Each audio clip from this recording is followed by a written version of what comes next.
What the f?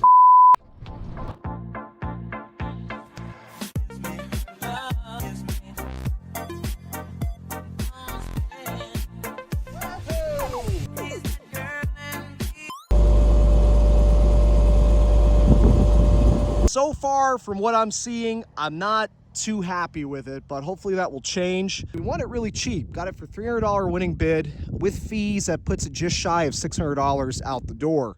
I don't remember seeing any of this stuff in the pictures. This thing is really, really nasty. Now I hope that's not sand, because if the water was that deep, we can basically say goodbye to this thing already. But this is like a biohazard in here.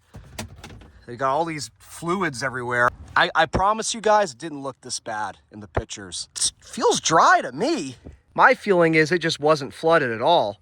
The water line is on the friggin' exhaust. I think this is the lowest water line I've ever seen. At Copart, it didn't have power. Well, I've got power. Maybe Copart's jump pack was dead. Oh, look. 106,000 miles. Unbelievable. Talk about a total 180 of my mood. This sounds great.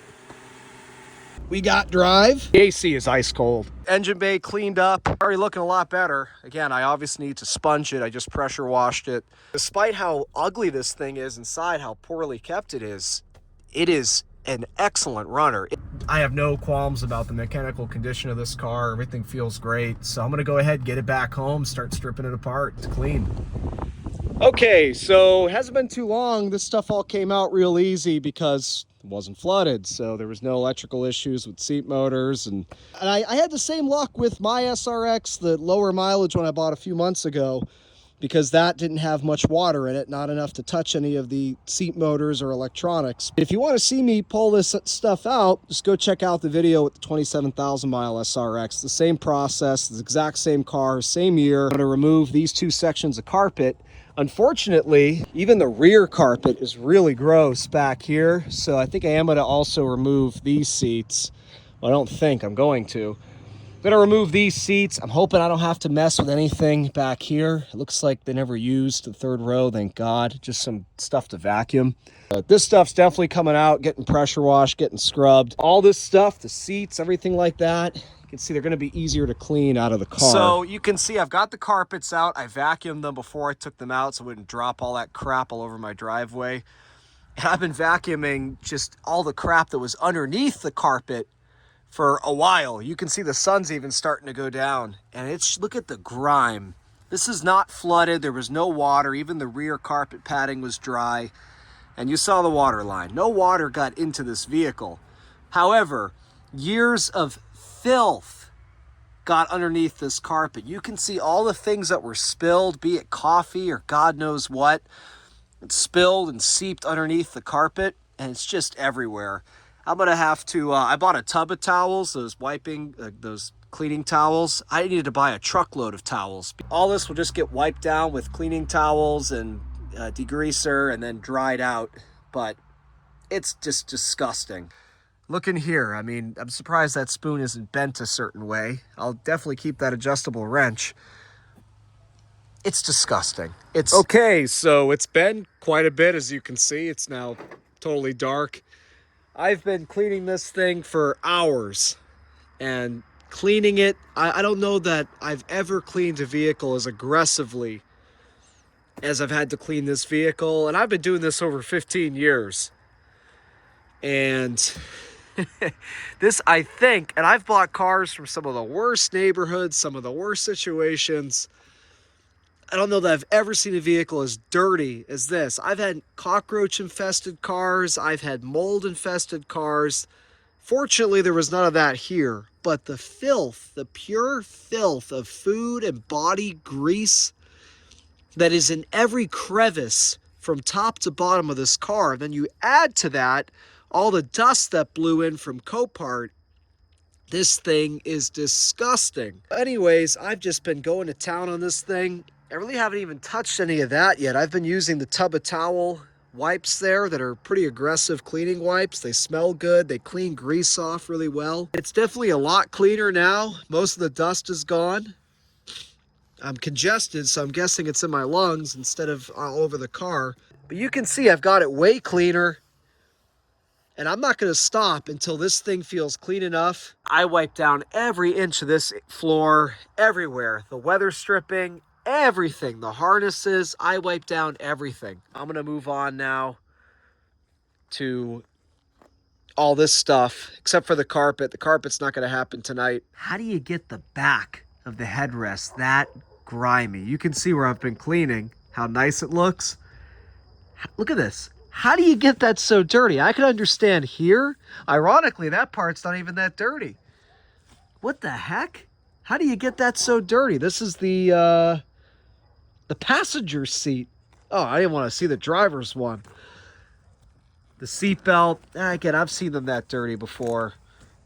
This is pretty par for the course, but there's just filth in places it doesn't even make sense. The center console was so filthy that after just spending way too much time wiping it, I just resorted to pressure washing it.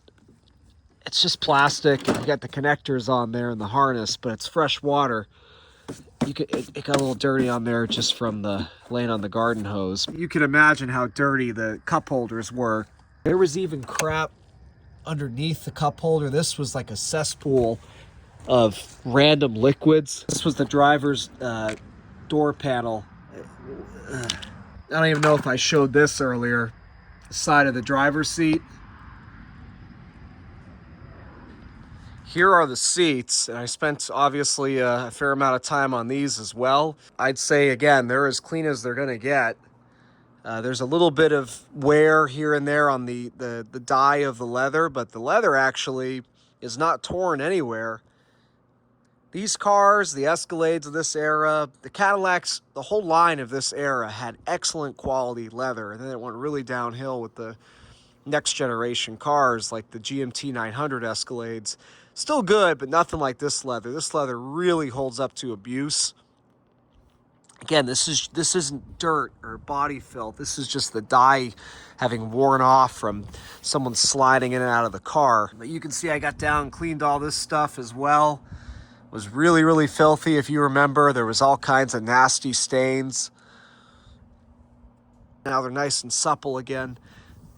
Really supple, because they probably hadn't been conditioned in years. And here's the second row seat. This one, unfortunately, they spilled something on it here. Discolored the leather there. And there was another spot here where the dye came off from something. So I'll have to get the correct color dye and just touch up those few areas. Same with these seats, but I'm very happy with how the seats look. Probably should have done the seat belts first, but the way I've always done seat belts is you just pull them out of the car. When the seats are in the car, shut the door, you got the seat belt outside of the door, and you just have someone hold it while you pressure wash it. Okay, so I didn't even film the before because I didn't think I'd have any luck at cleaning this carpet up. I haven't even started to scrub or use soap. I've just been using pressure, and I wish I did it before because all of this looked like this, and it's coming out just with the pressure so far. I'm not saying that every little thing in here is going to come out, but I didn't even expect what was over here to come out, let alone with just pressure. So I didn't film because I was just saying, screw it, let me try and see what happens. But it seems like maybe I'll be able to clean this after all. If the junkyard had a car, look at it just coming right out.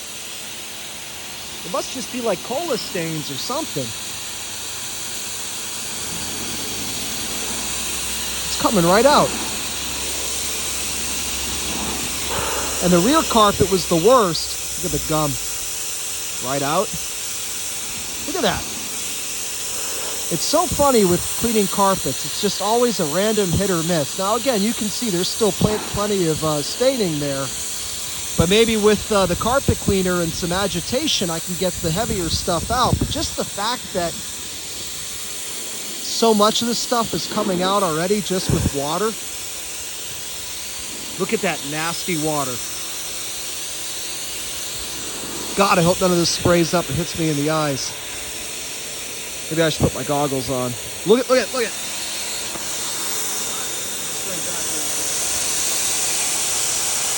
That's not soap. Whatever that white is, I haven't put any soap on this yet. Okay, I'm gonna go get my goggles, because in my luck, this is gonna splash back and hit me right in the eye. And I'm gonna get all this mystery fluid in my eyes, but look at that. It's just coming right out. So these aren't too bad. I'm gonna go ahead and pressure wash them first. Try to push all those stains out, the ones that are not totally etched into the carpet. Then I'll do like I did with the rear carpet, scrub them, pressure wash them, extract them. But okay, so things might look a little funny with the shadows, and I've got the light on here. But obviously, as I've said, these did not come out perfect, but these are as perfect as they will ever be. That's about as nice as you'd hope a 15-year-old carpet could look. There's a couple little spots I couldn't get out. There's like a black grease line here, a little bit of soiling there. This I'll wipe off at a later time with a degreasing solution, just to know that these carpets are actually clean. There's nothing in them that would produce an odor, nothing unsanitary. That's the key thing. And then, you know, most of these rougher areas will be either covered up by the seats when they're reinstalled, like this stain here you won't see, this stain here you won't see. But overall, what you're gonna see and touch will be clean. Hopefully tomorrow I can throw this thing back together. Okay, now I'm moving on. It's the next day after doing the carpets that I pulled out here. This area I don't want to get into pulling out because it's a whole process. You have to get the electronic third row out. You got to pull all this trim panel up to get it out. Just cleaning it inside the car, and I'm having pretty good luck so far. I don't know if I showed this area before, but it was really soiled. And just doing a brief brushing and extracting, I was able to get it about 90% better, especially here. It was practically black. So I'm going to do the same here, and here. Anyway, and we'll... So you get the idea. I'll go ahead and extract this in a moment, and we'll see the finished product. And so after 3 scrubbing and extracting sessions, that was the best I could get those stains. Now when I scrub it, the water comes out clean. They're just permanent stains of some sort. But again, you won't see those anyway. Look at the driver's carpet area. I'd say this looks better than average for the mileage and the year. I don't know if you guys remember the big scuff that went down the store. There were several scuffs on this door here. I was able to buff all those out. I just used some compound and a microfiber towel. Didn't even get the orbital buffer out for that. Pretty much I was able to, by hand, remove every little scratch except for the ones that are obviously through the clear and through the paint. There was a bunch of paint transfer here I removed. There were a lot of scratches on that dog leg that I was able to buff out, and this door. All right, so here we are, end of the evening here. I just wanted to show you guys how it turned out. Obviously, you can see I still haven't buttoned up the trim pieces here on the side. I did want to get this thing back together today, and I was successful in doing that. Everything is working the way it should. No complications from the disassembly and reassembly. Not that I expected any, but worth mentioning. Everything is working. No airbag lights, nothing like that. I'm really happy with the way it's cleaned up so far. Again, most of the scratches I was able to buff out just by hand. Man, look at that interior. I just can't believe this is the same vehicle. All the dust is gone. All the grease is gone. All the spills are gone. You got some remnant stains. And again, you can see that I haven't put the trim pieces on here for the seat tracks, but all that stuff is real easy. This is a finished project. Got the rear seat back in. That was a bear for us to juggle and get back in here. You can see I did the old specialty motor cars, carpet stripes everywhere. Had to make it extra special for. And fortunately, the back, I guess, you know, all the chaos took place up here because that's how the back was. I did the carpet stripes, but there were actually carpet stripes on this side. Those are not from me.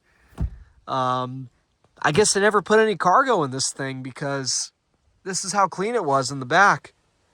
And this stain right here is for me. And this one is for me. When I took this seatbelt out, I got some grease over there. I didn't notice it until when I was putting everything back together. Just can't get over how much cleaner this thing is.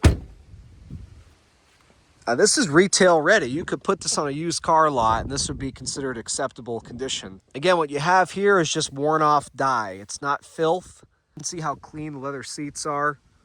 And really, how remarkably good they are condition-wise. This is a 106,000 mile leather seat. You can see there is essentially no wear at all on the bolster. It's possible that this was recovered at some point, but I'd be surprised because it's an identical match. You can usually tell when a recover's been done. I'm so happy with how this thing came out. This doesn't feel gross to be in anymore. It's actually a very nice place to be. She's got this nice wood wheel that my 27,000 mile one doesn't have. Look at how nice the center console cleaned up. The wood's in phenomenal shape.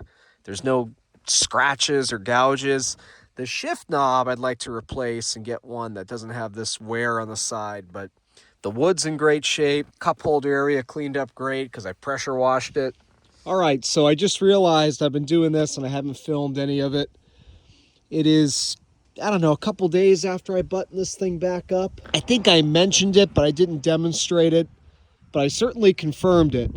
The headlight switch, the multifunction headlight switch here that was in the vehicle had some sort of issue where it would not disengage the brights, and even if you positioned it just right, it would try to, but it wouldn't. So, bad switch. I went to U-Pole today because I had to get a couple of things to this car. The first being a new headlight switch. You can see from the U-Pole there, it's marked. Hopefully this one works. It has a warranty if it doesn't, so I can bring it back. How do you get to this? Well, the manual, the service manual would tell you to remove the steering wheel, but I found that I was able to, you can see I lightly removed the upper cover because there's a screw that runs up that way, and I didn't need to remove it. I just, loosened it up. Removed the bottom cover, which that's held in by two T20 Torx. And then you got to pull out the adjustment thing here for the steering wheel. It just pops out, and then you got to unplug the pedal adjust switch. Look at how the previous owner even somehow managed to spill God knows what into the steering wheel column cover. I don't even know how you would do that. I mean, you just drink it a soda and you dump it in there. Might explain why that switch was dead. But anyways, then you've got access at that point to the two Torx bolts that hold in the switch itself. There's one on the top. It's really easy to get to. You just move this out of the way. And there's one here. You can see where it screws in. That one's a lot trickier. The reason I took off the kick plate down here is because I was having trouble reaching this connector to disconnect it with the old switch, and I didn't want to break something, so I just took the few minutes and undid all the Phillips screws that hold in that plate, and I was able to get access from there. So I've already got the new switch hooked up. I'm going to test it here in a minute, make sure that was the problem before I throw this all back together. I also got the brackets for the rear bumper. Maybe you remember at the start of this video, this was damaged by either the transporter or Copart. The bumper itself will be okay. I just need to heat it up and I'll be able to bend it back into shape. It wasn't cracked at all, but those brackets underneath were cracked. And they're actually the same whether you have a Sport or just the base model or the base style SRX. All right, so if you look, so I just put in first thing I did is went and checked the relay for the HIDs. And I mean, nothing visibly looks wrong. Put it in here. I do have something now. If that's even the headlights at all, or that could just be the reflection of the marker lights. I don't know. Well, I'm gonna try. Let's just see if I start this thing up. Maybe it doesn't have enough juice, but I highly doubt that's the problem. So you can see. Where are we at here? There's my brights, and it was a bad switch. I think I mentioned that already. I turned those off, and I've still got nothing. just that faint light. Now, I wonder what happens if I pull that out completely. No, we still got that.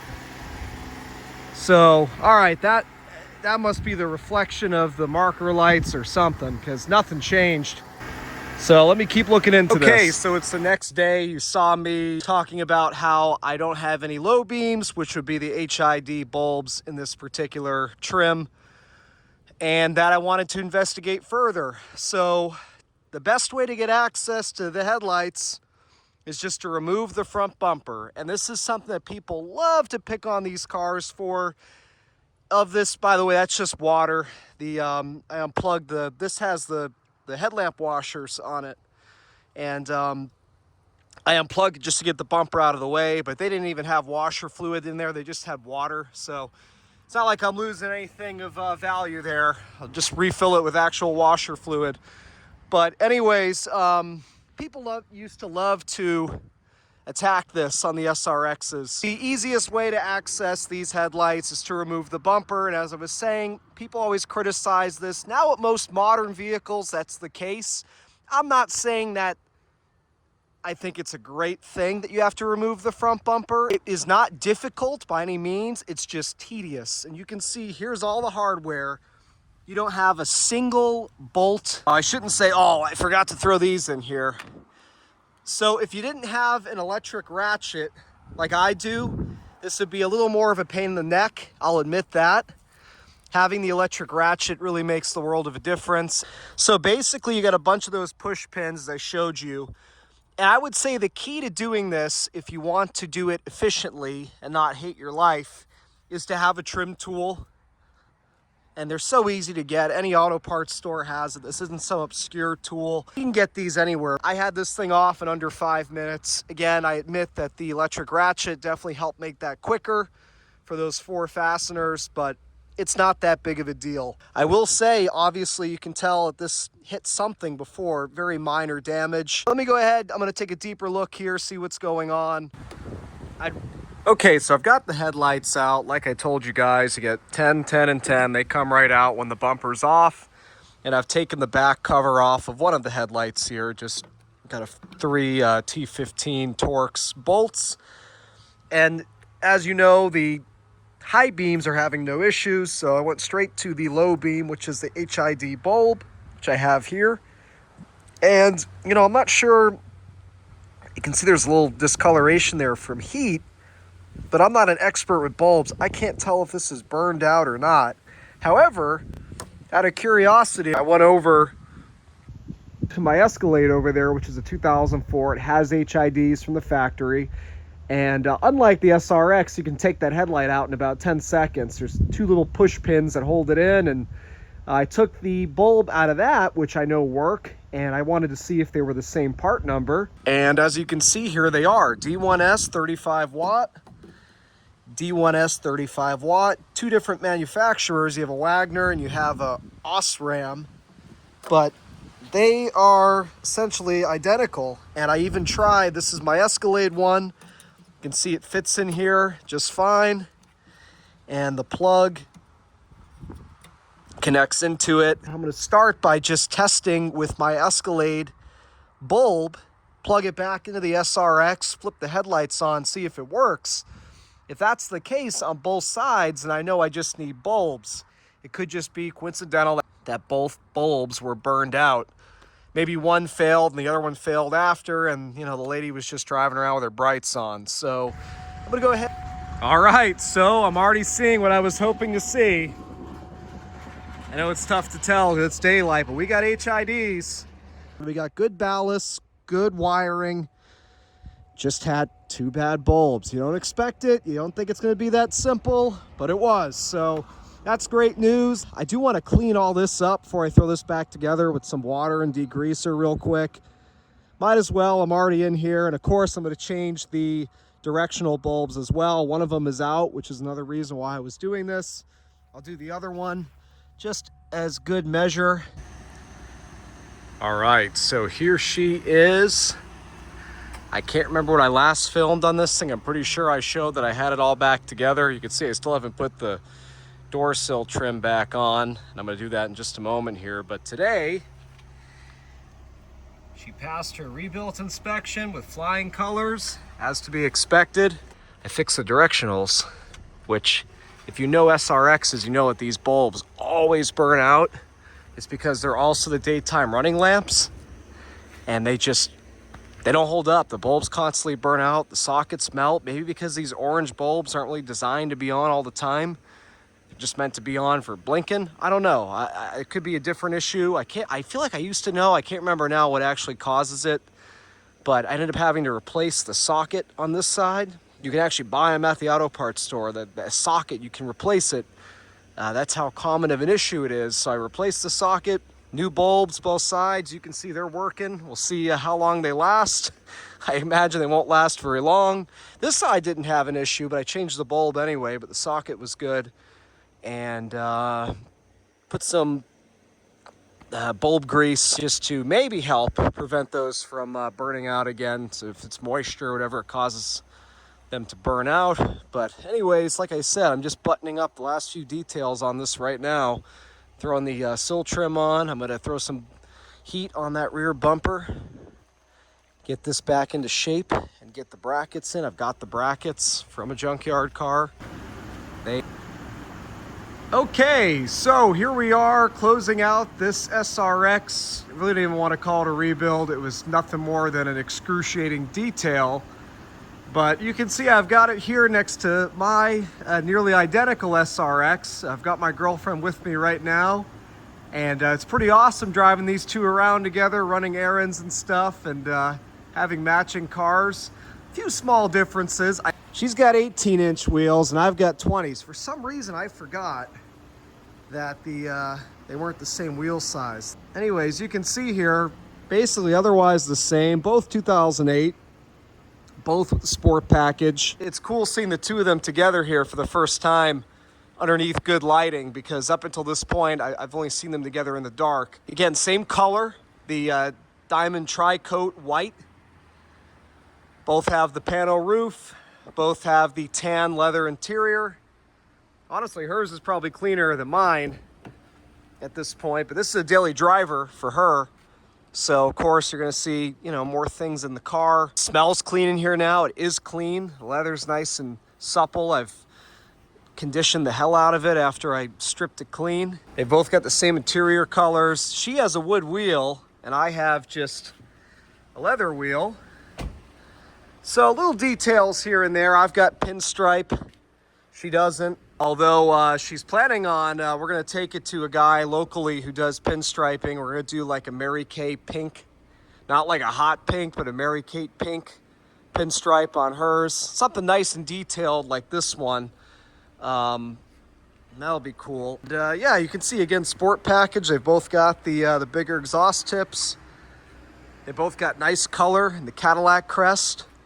Both rocking our custom plates. Her engine bay looking nice and clean now. Really, everything looks pretty much identical between the two of them, except hers has no rust on anything, and mine does. Mine was flooded a lot worse than hers. Not horribly, but water actually got into mine. Water did not get into hers. And mine was a beachfront car since it was new. Hers was an inland car, so I got surface rust all over all the nuts and bolts in my engine bay. Hers is spotless. She's got no surface rust on anything, and she never will, because her car was flooded with fresh water and mine was flooded with salt. And in the near future, when I have a lift again, I'm going to have to get this thing up in the air and get the wire wheel and clean up a lot of the surface rust on the subframes and stuff and paint them. Actually, mine's not too bad. But if you look down there, you'll see surface rust on the sway bar, stuff like that. Her car doesn't have any of that. But yeah, same 3.6 in both. What else is there to say? We both got new batteries with our cars, just coincidentally. Mine's a 5 of 24. I think hers is a 6 of 24. So that was nice. I didn't even have to buy batteries. Now I'm just reaching here for differences. They're very similar. Like I said, they're nearly optioned the same. She has a wood steering wheel where I don't. I have rear DVD. She doesn't. I have all-wheel drive. She doesn't. I got the 20-inch wheels. She has 18-inch wheels. So anyways, just wanted to show the two of them together. I washed both of these today. Her car needs to be buffed. You can see it's got your typical, you know, I've been using a drive-through car wash for 15 years, swirl marks all over it. I still have to buff out her headlights. They're not horrible, but, you know, I'm definitely going to sand those and get rid of all that, kind of the way the clear coat's failing there on the top. My headlights are actually this one's still good. This one's starting to do that, and that's what these cars do. They get that weird checking in the clear coat of the headlights, but I do need to get to that soon. I'm a little jealous of the fact that hers is rear-wheel drive and mine's all-wheel. Really don't need the all-wheel down here. It's just one more thing to go wrong, and it robs a little bit of power. Well, this thing's throwing at all the rear wheels. This one's got to spread it to all four. I definitely enjoy driving hers a little bit more. It's a little bit sportier feeling. And again, those tires end up eating up the bumps better. And we did do the rebuilt inspection just a few days ago. You can see my rebuilt sticker there.